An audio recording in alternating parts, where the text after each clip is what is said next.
Yo, what is up guys, welcome back to a brand new video, and today we have another FIFA 19 video. Kind of, not really. It's more of a Champions League group stage prediction video, but it's 18 through 19 and it's kind of FIFA related at the same time, so I guess we can just call it that. It's gonna be my group stage predictions. I'm gonna be basically just saying the top two from every single group A through H. The Champions League does start today, so I'm actually kind of happy that it's finally starting back, and we're gonna get some great European football in the next couple of weeks, which is dope as hell. If you guys could drop a like on the video and subscribe to the channel, I would really appreciate it, as FIFA 19 content will be dropping every single day, 4 a.m. PST and 12 p.m. UK time. If you guys do turn your notifications on every single day, how I said, for the next couple of days, I'm going to be trying to upload as much as I can, hopefully double uploads and triple uploads, to get as much content to you guys as possible, man. I'm not messing around this year at all. Go check out my Team of the Week 1 predictions as well if you guys want to go see Team of the Week number 1 for FIFA 19.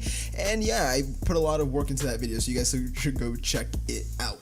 Also, side note, let me know what you guys think about my predictions, and let me know in a civil, controlled way that we can discuss as person to person why you think I am wrong. Don't go in the comment section down below and say, why do you think my club from the 4th division of the Greek league isn't going to make the semifinals? I'm sorry, but it's most likely not going to happen. Okay, so we're going to start off with Group A. Now in this group, we have Atletico Madrid, Dortmund, Monaco, and Club Brugge. I don't know, honestly, what. I don't know if I'm saying that right. But basically, Group A, this is going to be a very interesting group. It's going to all come down to see how good Monaco can play and if they can show up in their matches against Dortmund and Atletico, most importantly against Dortmund. Now, I think like the Belgian club B, they're going to be kind of like the guys who are like the punching bag of the group, where basically everyone just takes points for them, and it just depends. If Dortmund can show up against Monaco, then they will advance. If Monaco pull off the upset, then I think Monaco will be able to go through. I wouldn't be surprised, as Monaco is still a very, very decent team, even though they've lost some key players like Fabinho, Lamar, Bakayoko, and Kylian Mbappe, of course, over the last couple of years. But Monaco do play against Atletico Madrid as well first, and Club Brugge plays against Borussia Dortmund first as well. So in Group A, I think Atletico Madrid is going to be in first place. As you guys see, the fire symbol means first place, and then Dortmund is going to come in second place, just like that. I feel like Dortmund, hopefully, if they do step up how they should with Royce, I think Royce is going to be a very key player for them, of course, as we do know. And maybe Alcacer can pop up here and there as well. These two teams should be the ones that make it out of Group A. Now on to Group B. Now in my opinion, this is the group of death, man. It's a very, very, very good group all around. We have Barcelona, Spurs, PSV, and Inter Milan. Now this group, in my opinion, without a doubt in my mind, Barcelona should come out in first place. I do not think that they should struggle, especially with the players that they have now and the depth they have. I think Barcelona should come out of this group. I wouldn't go as far as saying 18 points, but they should come out on first no matter what.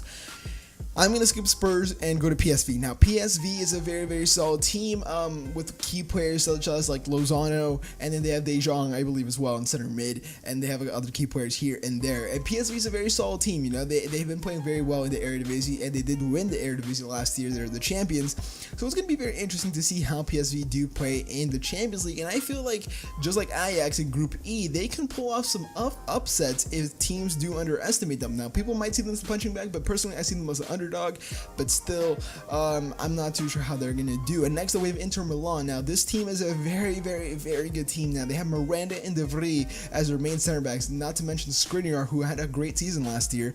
Handanovic in goal, a very good goalkeeper, one of the best in the Calcio A or Serie A. Then we have a right back, Versalco, who had a great World Cup. Left back, I'm not too sure who they have now. I was gonna say Dalbert, but I don't think Dalbert's there anymore. I actually don't know who they have a left back, to be honest. And then, of course, at center mid, they have like Brozovic as one of their main key players in a Croatian man. Then we have Perisic, another Croatian man who was very, very good for Croatia and also is good for Inter.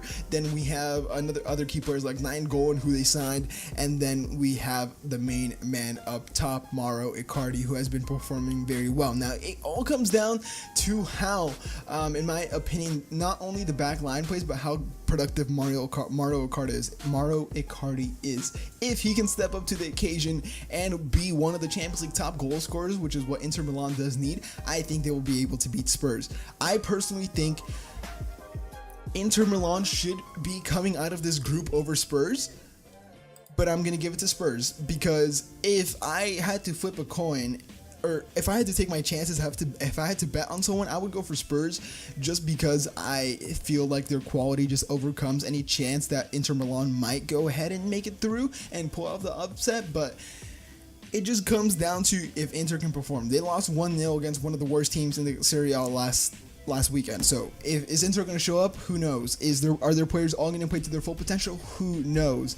So I'm going to give it to Spurs, as they usually do come out of the group stage. Hopefully, I'm kind of rooting for Inter, man, in this sense. I want to see players like Perisic, especially. I like Perisic. I want to see Mixel, but it's going to be a very interesting group, and it's going to have some great matches nonetheless. Now, Group C is another interesting group. Of course, we have PSG, Napoli, Liverpool, and is that Red Star Belgrade? I think that's Red Star Belgrade. No, that is not. Okay, I feel bad.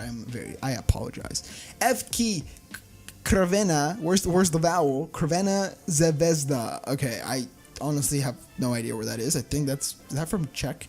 I should stop saying things because people are gonna get offended. That's from Serbia. Okay, interesting. They're in first place. They have won 7 games out of 7 so far and scored 22 goals and conceded 3. Wow, that's actually pretty good. So I think people should not underestimate them. But they play in Serbia, so I'm not too sure how that's gonna go. Basically, it's easy. This group, first 3 guys. This is definitely the punching bag of the group. But PSG, Napoli, Liverpool are all gonna fight it out. I'm telling you guys, every single game between these 3 is going to be crazy, man. Like, there's gonna be so many goals scored. PSG, Liverpool. I'm pretty sure that's tomorrow or today. The day you guys see this. Oh, oh, dude, I'm gonna be home for that game. I'm gonna be so excited. Okay, PSG Liverpool play today. That game is gonna be crazy. I think Liverpool should be able to take it. It's at Anfield as well, but Napoli and Liverpool are gonna have a great game as well. And then Napoli PSG, just a bunch of goals gonna be scored throughout this whole game. And I think Liverpool PSG is gonna be a great game because of the front 3 from Liverpool, and also having like Neymar, Mbappe, and Cavani all there with a bunch of quality. It's gonna be great. I'm really excited for that. Liverpool first, PSG second. I could see Liverpool coming out just with that fire underneath them, especially after losing in the Champions League final last year, having more ambition, and I could see PSG just falling short, dropping some points, but still making it out of the group stage. Now, this Group D, how many people said, is one of the least exciting groups, or if not the least exciting group. We have Lokomotiv Moscow, Porto, Schalke, and Galatasaray. Now, these teams are all mid-tier teams in Europe caliber quality. I would say Galatasaray is a very solid team, so is Lokomotiv Moscow. But straight up, I'm just gonna say first place Porto and Schalke in second. Now, I think Porto's gonna come in first with the experience of Iker Casillas. They have a great defensive line, and then I think they should still have a Boubacar, I'm pretty sure, up top with Brahimi. Just a great team overall, and I could see them doing very, very well in their group. Maybe potentially even picking up the 18 points, I'm not gonna lie. Schalke is gonna be a very good team as well. They have Farman, Naldo. They have the other guy, Sane. Yeah, those guys are gonna be an absolute rocks in the back. It's gonna be very interesting to see how Schalke do. I'm not too sure who their striker is at this moment in time, but they should do very well. I personally want Lokomotiv Moscow to come out of this group just because they have Peruvian Farfan, and I'm Peruvian, and I want to see my Peruvians do well. But I personally don't think this season they are as good as they were last season when they won the championship for their league, the Russian league. So yeah, I have Porto in first and Schalke in second. Now, basically, I'm just gonna go ahead and say it right now. Bayern Munich first and Benfica second. Now, I want Ajax to do well. I think they have some great players, and I think they definitely do have the potential to come out of the group. But I think Benfica's just gonna go ahead and beat Ajax, just beat Ajax. That's what I think is going to happen. Benfica, yes, they can underperform sometimes. I know disrespect to Panathinaikos, which is the other Greek team in the group. I honestly, I'm sorry, but I just don't think they're going to make it out of this group. But I think Bayern Munich definitely have to dominate this group no matter what. Or did I say it's AEK Athens. Is Panathinaikos like another team? Dude, I'm disrespecting teams all like left, right, and there's another Panathinaikos, right? Yeah, there's Panathinaikos. Okay, yeah, this is AEK Athens. I'm sorry, okay? Like, I think I know, but at the same time, I don't. So basically, yeah, Bayern are going to dominate. Benfica should come in second, but I personally want Ajax to come out of that group. Next up, we have Group F. Now, this is another group where it's very similar to Group E in the sense that there's one team that has to dominate or should be dominating. But at the same time, it's similar to Group B in the sense that there are three very, very good teams that could definitely come out of the group stage. Now, we have Shakhtar, who have a very, very good team. Marlos being their standout player. They lost Fred in the transfer window, but they are still a very solid team after just losing one player. In my opinion, Olympic Lyon are still a very solid team. Even though they lost Mariano, I would have liked to see Mariano stay at Lyon, even though he came to Real Madrid, and I'm happy about that. I would have liked to just see Lyon with a proper striker, like that scored a lot of goals for them last season with Adama Traore. I think it's Adama Traore, or is it Bert? Is it? I don't know. Traore. We're just gonna call him Traore. Traore, the right winger, and then Memphis Depay on the left. I would have liked to see those front three do well in the Champions League, but it's just not gonna happen. And then we have Hoffenheim, another Bundesliga team who are actually a very, very solid team and have great players here and there. I think they have Mark Uth as their striker, who's probably one of their most prolific goal scorers, if not the best goal scorer for their team.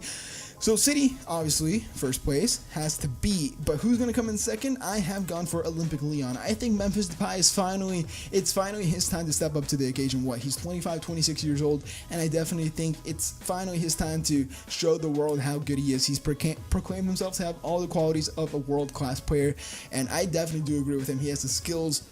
He has the height, he has the strength, he has the shot, he has the pace, he has the dribbling, he has the attack positioning, all the stuff that you need, but he just needs the consistency. So if Memphis Depay can definitely prove it here and take Olympic Lyon maybe to the last 8, then he could definitely get himself a move to one of the best teams in Europe, basically. Now, Group G, I don't want to be disrespectful again, but we have Plzen, FC Victoria, CSK Moscow, Roma, and Real Madrid.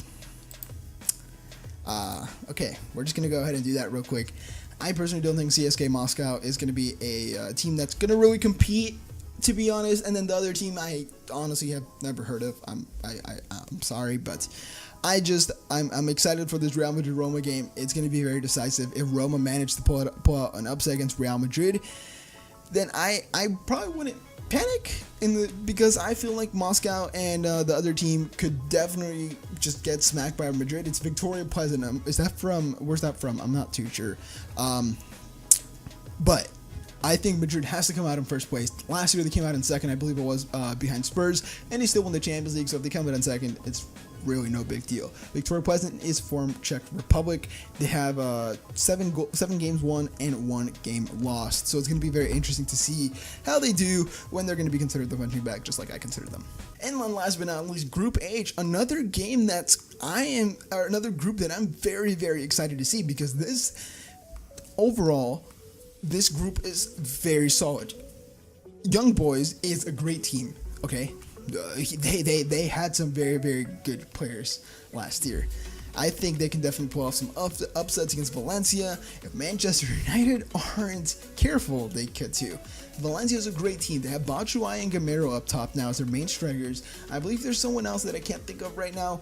Rodrigo, that guy. I don't know how I didn't think of Rodrigo, but Rodrigo's a very good player as well, so I would play Rodrigo and Batshuayi, to be honest. Those guys are very good. They have Gonzalo Guedes now. They have Parejo.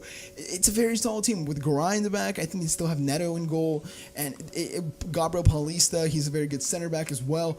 Gaia at left back. Valencia is a very, very solid team that can do some damage, so I would be very careful for them, and I wouldn't be surprised if they managed to pull off the upset against Manchester United, just like Sevilla were able to do at Old Trafford against United. So let me just go ahead and do this. I think United are going to come in first, and I think Juventus are going to come in second. Now, you're going to call me ridiculous crazy. How I said Real Madrid came in second last year, and they still won the Champions League. How did I just say Manchester United could slip up against Valencia? Now, what I think is going to come down to, I think it's going to come down to United and Juventus fighting it out for first place, as kind of most people would probably think of it. But I think that in the game, the second game, the return leg, I'm not too sur which one that is. David De Gea is just probably gonna be in that form where he literally saves everything to the point where he's not going to let anyone score from Juventus, and United are just going to take first place by like a point or something, and I think that's just what's going to happen, and Juventus are going to go in second place. Now, it's like if it was written in the stars, if Juventus comes in second place, I actually know it's not like the World Cup, because if Juventus came in second, then they would have to play Real, who's in first, but it's not like that. I'm pretty sure they do the ball rating, the balls with the paper in them, and then they draw the name, and it's a random draw, so it doesn't really matter. But I don't know why I said that. I just want to say this: Valencia could sneak in there. Why? If Manchester United play how they did against Sevilla, if Manchester United pull a Manchester United and basically choke, sorry, if they play how they played against Brighton, they're screwed. I'm sorry, but Valencia is a very underrated team, and I have watched them play in the league for the past couple years. They have some great quality, great players, and United just have to be careful. I think Juventus just have a point to prove, to show that they are capable of winning the Champions League now with Cristiano Ronaldo. Is CR7 going to still be able to score as many goals as he did last season? I personally don't think so, but we are going to see. He always proves us wrong, and I personally love CR7, not as much as I did before, but still he is a great, fantastic player, as we all know. So guys, I talk quite a bit, but this is where we'll end the video. So I hope you guys did enjoy the like, comment, and subscribe to my channel. If you haven't already, let me know what you guys think about these predictions. Champions League is back. I will be doing Champions League Fantasy as well. FIFA 19 web app is tomorrow, so we should have content from that tomorrow. I'm very excited. So yeah, thank you guys so much for watching. I'll see you guys next video. Have a nice day.